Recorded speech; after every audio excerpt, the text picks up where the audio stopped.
여러분, 만약 여러분에게 사람의 마음을 그대로 꿰뚫어 알 수 있고 볼 수 있는 그런 신통력이 생긴다면 그 능력 어디에 사용하시겠습니까? 아마 사업을 하는 사람이라면 사업 파트너의 그 마음을 꿰뚫어서 아마 이익을 창출하는데 쓸 수도 있을 것 같습니다. 만약 상담을 하는 사람이라면 속마음을 다 읽을 수 있어서 내담자가 말하지 않아도 상대방을 훨씬 더 빨리 이해할 수 있지 않을까요?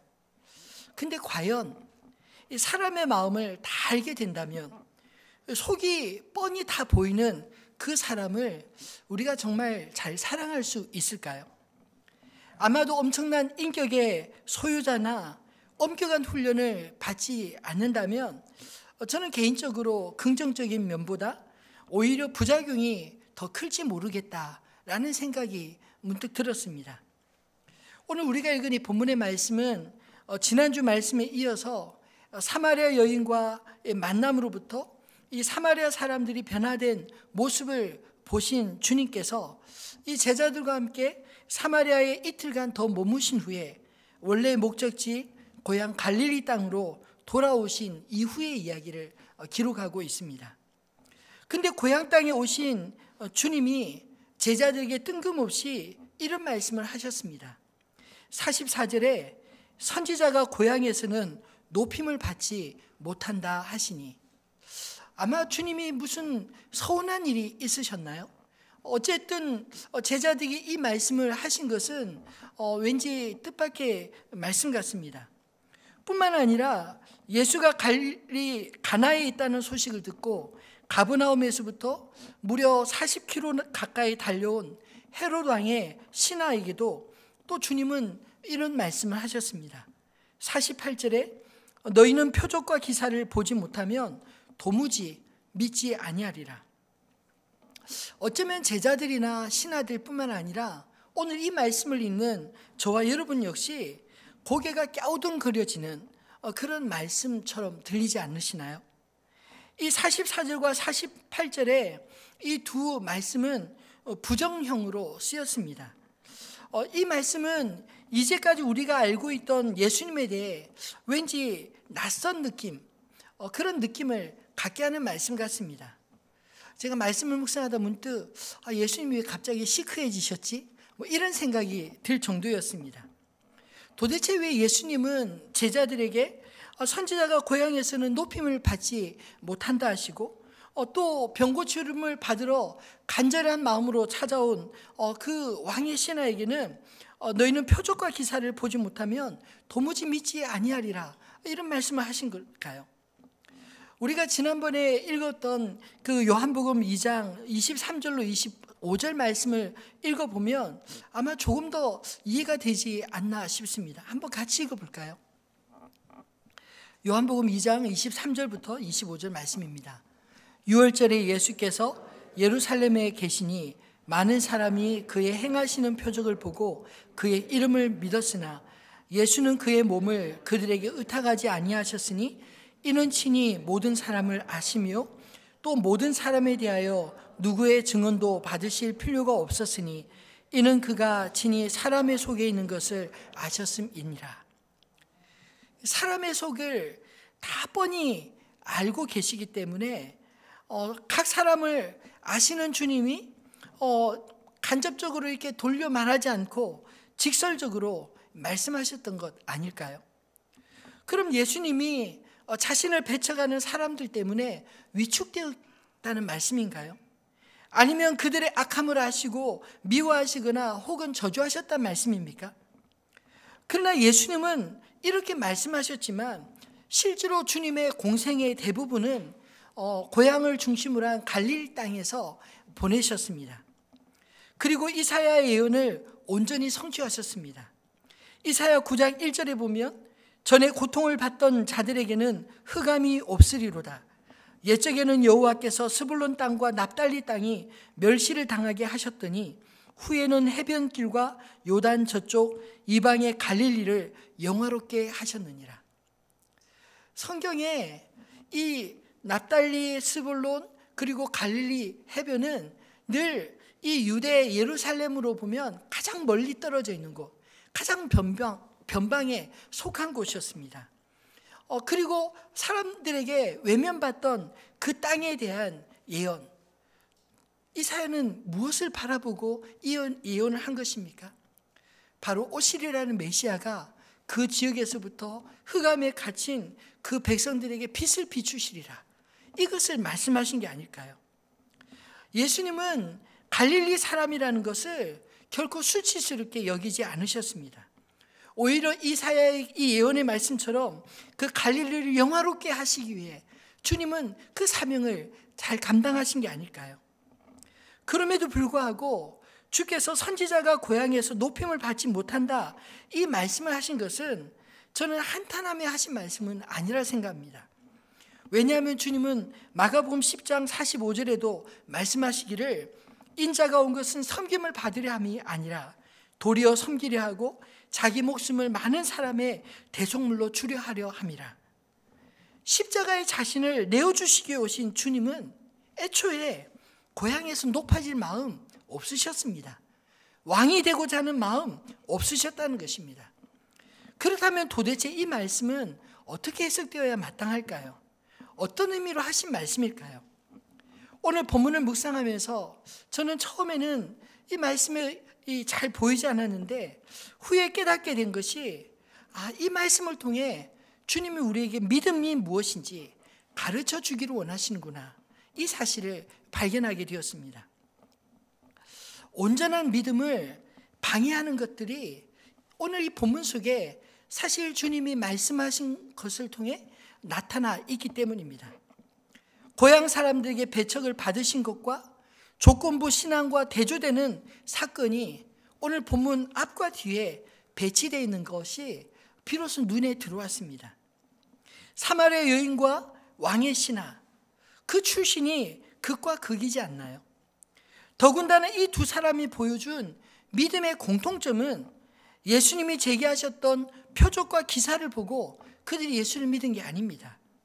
예수님을 만나고 그분의 말씀을 듣고 예수를 믿었다고 성경 기록하고 있습니다. 오늘 바라기는 이 말씀을 통해서 우리 믿음을 주저앉게 만드는 믿음의 장애물들이 무엇인지 깨닫게 되기를 소망합니다. 그리고 믿음의 장애물을 넘어 예수 그리스도를 온전히 믿는 그런 믿음이 저와 여러분 안에 있어지기를 주님의 이름으로 축원합니다. 그렇다면 우리가 극복해야 할 믿음의 장애는 무엇일까요? 왜 우리의 신앙은 늘 잘하지 않고 늘 제자리 걸음하는 것처럼 보여지나요? 오늘 말씀을 묵상하면서 우리가 극복해야 될 믿음의 장애 중에 첫 번째는 편견, 이 편견의 신앙이라는 것을 깨닫게 되었습니다. 예수님은 평생을 나사렛 예수라 칭함을 받으셨습니다. 나사렛은 예수님이 자라신 고향 아닙니까? 사람들이 예수의 이름에 나사렛이란 지명을 붙인 이유는 예수라는 이름이 당시에 흔했기 때문에 이 지명으로 구분 지으려는 이유도 있었지만, 사실 또 다른 이유는 나사렛이 시골이기 때문에 시골 출신 예수, 그런 편견으로 붙여진 이름 아니었을까요? 예수님의 제자 가운데 나다나엘조차 요한복음 1장 46절에 예수님을 소개받을 때 이렇게 말하지 않습니까? 나사렛에서 무슨 선한 것이 날 수 있겠느냐? 여러분, 더군다나 오늘 본문 44절의 말씀은 예수께서 자기 고향 나사렛에서조차 고향 사람들에 의해 배척받은 그 사건을 기록한 내용입니다. 오늘 본문에는 나사렛이란 지명이 등장하지 않지만 오늘 말씀의 병행구인 다른 복음서 마태, 마가, 누가복음에는 동일하게 이 말씀을 기록한 곳에서 고향 나사렛이라는 지명이 뚜렷하게 나오고 있습니다. 그 중에 마가복음 6장 1절로 6절 말씀을 한번 같이 읽어볼까요? 예수께서 거기를 떠나사 고향으로 가시니 제자들도 따르니라. 안식일이 되어 회당에서 가르치시니 많은 사람이 듣고 놀라 이르되 이 사람이 어디서 이런 것을 얻었느냐? 이 사람이 받은 지혜와 그 손으로 이루어지는 이런 권능이 어찌 됨이냐? 이 사람이 마리아의 아들 목수가 아니냐? 야고보와 요셉과 유다와 시몬의 형제가 아니냐? 그 누이들이 우리와 함께 여기 있지 아니하냐 하고 예수를 배척한지라. 예수께서 그들에게 이르시되 선지자가 자기 고향과 자기 친척과 자기 집 외에는 존경을 받지 못함이 없느니라 하시며, 거기서는 아무 권능도 행하실 수 없어 다만 소수의 병자에게 안수하여 고치실 뿐이었고, 그들이 믿지 않음을 이상히 여기셨더라. 이에 모든 촌에 두루 다니시며 가르치시더라. 아멘. 분명히 예수님이 안식일에 회당에서 가르치시고 예수님이 행하신 그런 표적들을 보고 그들이 깜짝 놀랐다, 그렇게 말하지 않습니까? 근데 그렇게 깜짝 놀라고 난 이후에 그들이 어떤 생각을 하느냐 하면 3절에 이 사람이 마리아의 아들 목수가 아니냐? 야고보와 요셉과 유다와 시몬의 형제가 아니냐? 그 누이들이 우리와 함께 여기 있지 아니하냐? 그리고는 예수를 배척했다라고 말하고 있습니다. 아마도 이 나사렛 사람들은 내가 예수를 잘 아는데 그 예수가 말이야, 이런 식으로 생각하는 것이 아닐까요? 이것을 다른 말로 표현한다면 내가 이미 아는 그 이상의 예수를 난 알고 싶지 않다라는 제안을 의미하는 말이 아닐까요? 여러분, 혹시 우리 안에도 예수에 대한 이런 편견, 이런 제안이 있지 않습니까? 신앙생활이 경력처럼 쌓여서 예수에 대해 다 안다고 생각하고 더 이상 알려 하지 않고 그저 신앙이 이제까지의 경험과 상식에 매여 있지 않느냐는 말씀입니다. 그래서 점점 은혜가 메말라가고 교회 안에서 자신의 위치에 더 집착하게 되는 이런 일들이 내가 예수님을 잘 안다고 생각하고 내 상식과 경험으로 예수를 제한하는 데서부터 생기는 그런 이상한 현상들 아닌가요? 편견은 진실을 진실대로 보지 못하고 왜곡해 버립니다. 그럼 이런 편견들을 우리가 어떻게 깨트릴 수 있을까요? 날마다 새롭게 성령 안에서 주님의 음성을 들어야 될 줄 믿습니다. 여러분, 우리가 가진 이 성경은 참으로 신비로운 책입니다. 단지 지식과 정보를 주는 말씀이 아니라 성령께서 성경을 통해 우리에게 친히 말씀하시고 내가 스스로 만든 우상들을 깨트려서 날마다 우리를 주님 앞에 세우는 말씀이기 때문입니다. 우리가 조그마한 그 지식으로 주님을 내가 아는 상식에, 그 지식에 가둬둔다면 우리가 예수님 당시의 나사렛 사람들과 다를 바가 무엇이겠습니까? 예수님은 나사렛 예수라는 이름을 따라 붙는 것으로 평생 출신에 대한 편견을 안고 사셨습니다. 유대에서는 갈릴리 사람이라 천대를 받으시고 고향에서는 누구의 아들, 누구의 형과 오빠로 불려지며 인자로 오신 예수님은 출신지와 출생에서부터 사람들의 믿음의 장벽을 넘으셔야 했습니다. 만약 우리의 믿음이 늘 제자리에서 자라지 않는다면 혹시 나에게도 이 유대인들과 혹은 나사렛 사람들과 같은 편견들이 있지 않는지 돌아볼 수 있게 되기를 바랍니다. 바라기는 우리의 믿음이 하나님 말씀을 통해 말씀하시고 날마다 인도하시는 성령님을 만나는 그런 은혜가 있기를 주님의 이름으로 축원합니다. 두 번째로 우리가 바른 믿음으로 성장하기 위해 극복해야 될 장애로는 흥정신앙이라 생각합니다. 제가 한번 붙여보았습니다. 믿음은 믿음인데 늘 조건을 붙여야 되고 흥정해야 되는 그런 모습들이 우리 안에 있을 때 그것이 우리의 신앙 성장을 가로막는다라는 것이죠. 오늘 본문을 자세히 보면 압달락에서 그 고향에서는 선지자가 그 높임을 받지 못한다, 이런 내용의 말씀과 바로 뒤에 이 갈릴리 가나에서 왕의 신하를 만난 그런 이야기가 로 이어지지 않습니까? 근데 이 왕의 신하, 분명히 신분으로 보면 그 당시의 귀족일 것이고 그리고 권세가였을 텐데 이 사람에게 있는 하나의 문제는 사랑하는 아들, 죽을 병에 걸렸다는 것입니다. 죽음의 경계선을 넘나드는 이 아들을 살리고자 예수를 찾아 40km 가까이 되는 그 길을 이 가버나움에서 갈릴리까지 소문 듣고 찾아왔습니다.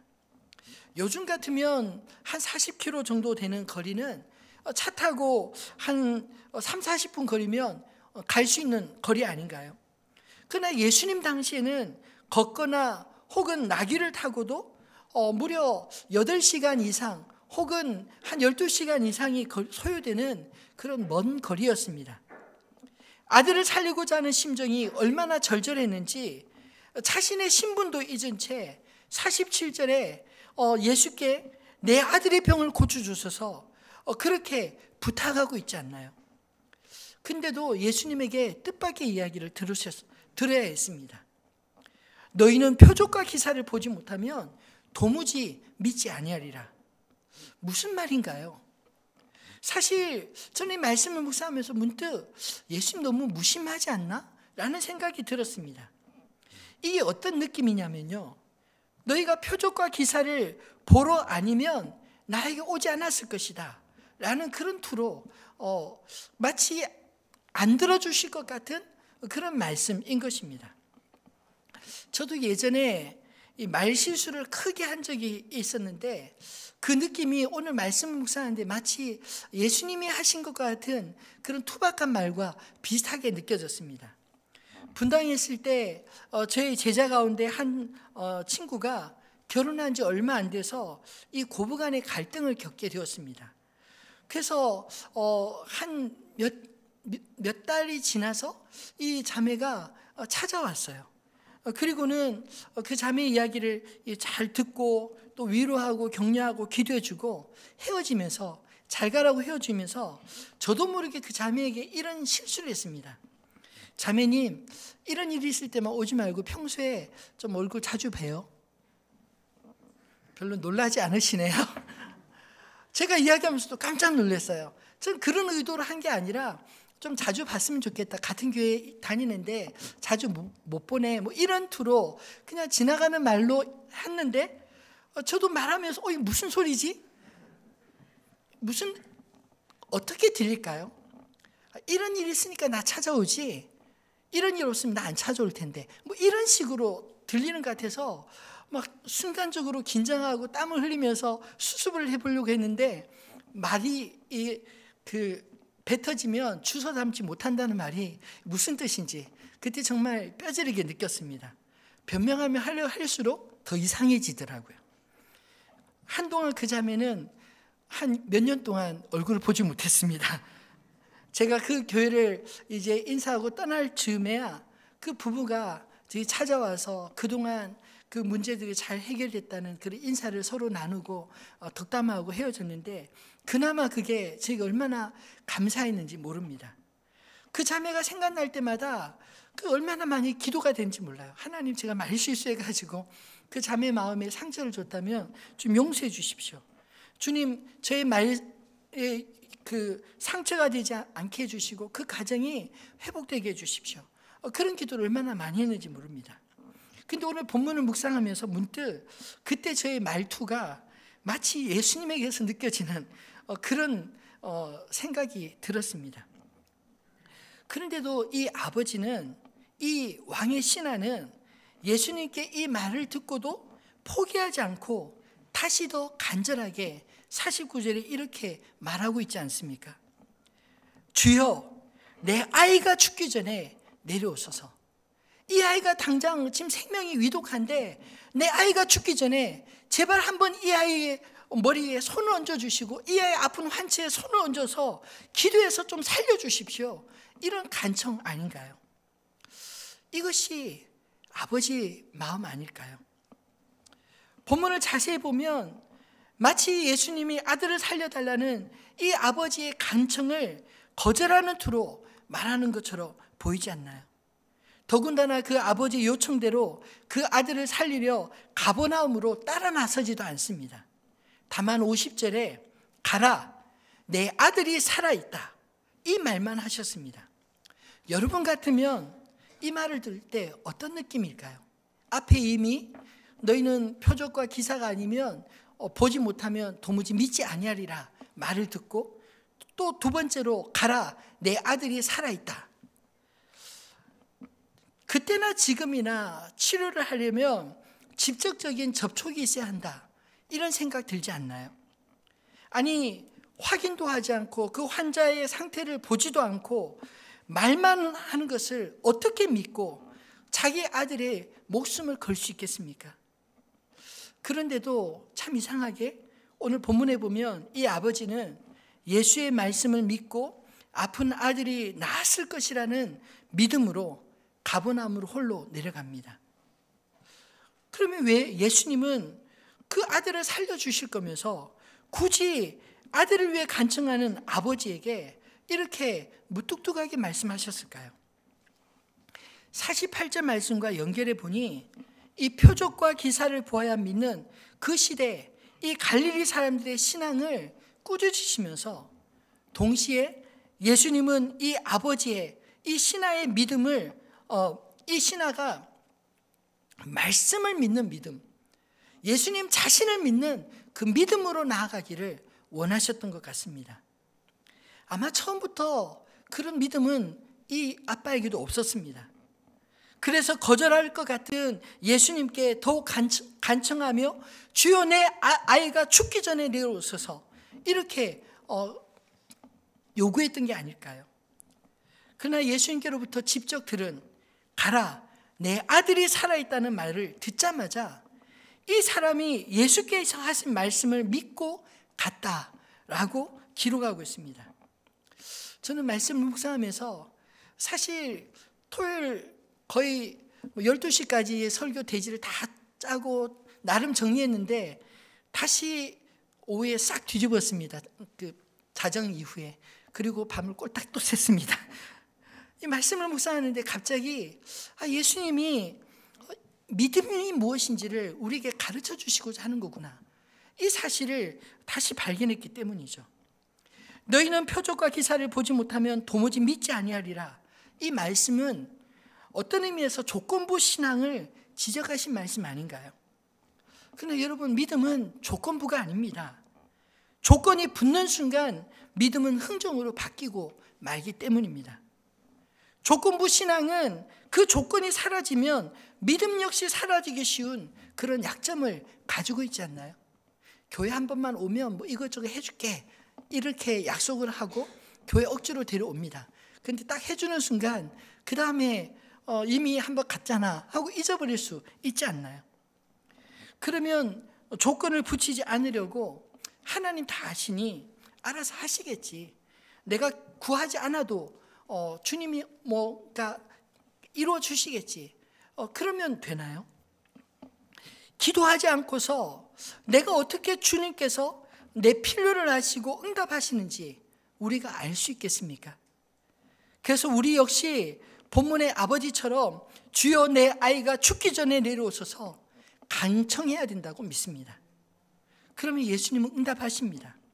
물론 내가 원하는 방식으로 응답하지 않을 수도 있습니다. 오늘 본문의 말씀과 같이 예수님의 응답은 그 신하의 기대대로 함께 가버나움으로 내려가는 것이 아니지 않았나요? 그의 간청에 대한 응답으로 다만 가라, 내 아들이 살아있다, 이렇게 말씀만 하신 것입니다. 그 이후로는 그의 믿음이 보여지는 것입니다. 믿고 가버나움으로 혼자 돌아가든지 아니면 그 말을 믿지 못해서 또 다른 방법을 찾든지, 그런 두 가지 방법이 그의 믿음이 드러나지 않겠습니까? 근데 오늘 본문에 보면 이 신하, 이 죽어가는 아들을 살리고자 찾아왔던 이 아버지는 예수님이 말씀하시자마자 그 말을 믿고 나아갔다라고 말하고 있습니다. 오늘 말씀을 통해 주님이 말씀하시고 싶은 믿음은 어떤 것일까요? 왕의 신하를 통해서 예수님의 말씀 그대로 믿고 집으로 돌아가는 것, 이것이 믿음이다, 이렇게 가르치는 게 아닐까요? 40km 정도 되는 거리로 예수님이 말씀하신 대로 낳았을 아들을 보러 내려가는 그 걸음이 바로 믿음의 행위 아닌가요? 히브리서 11장 1절에 믿음을 이렇게 정의하고 있습니다. 믿음은 바라는 것들의 실상이요 보이지 않는 것들의 증거니. 여러분, 믿음은 이루어질 것을 앞당겨서 그것을 내가 즐거워하고 기뻐하며 그것을 미리 누리는 것, 이게 믿음이라는 것입니다. 비록 자기 앞에서 죽어가는 아들이 죽을 병에서 낫는 그 현장을 목격하지 않았지만 예수님이 말씀하신 그대로 이미 나았을 것이라는 믿음이 바라는 것들의 실상이요 보이지 않는 것의 증거로 이 왕의 신하가 보여준 믿음이 아닌가요? 신하의 행동은 이처럼 예수님의 말씀을 믿음으로 나아간 것입니다. 그리고 중요한 것은 오늘 본문이 그렇게 나아갔다라고 끝나지 않았습니다. 주님은 그의 믿음에 대한 응답을 확인할 수 있게 해주셨습니다. 우리 51절로 53절 말씀을 다시 한번 같이 읽어볼까요?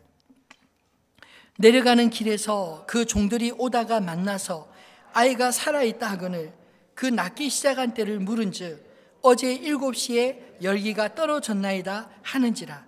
그의 아버지가 예수께서 내 아들이 살아있다 말씀하신 그때인 줄 알고 자기와 그 온 집안이 다 믿은지라. 아멘.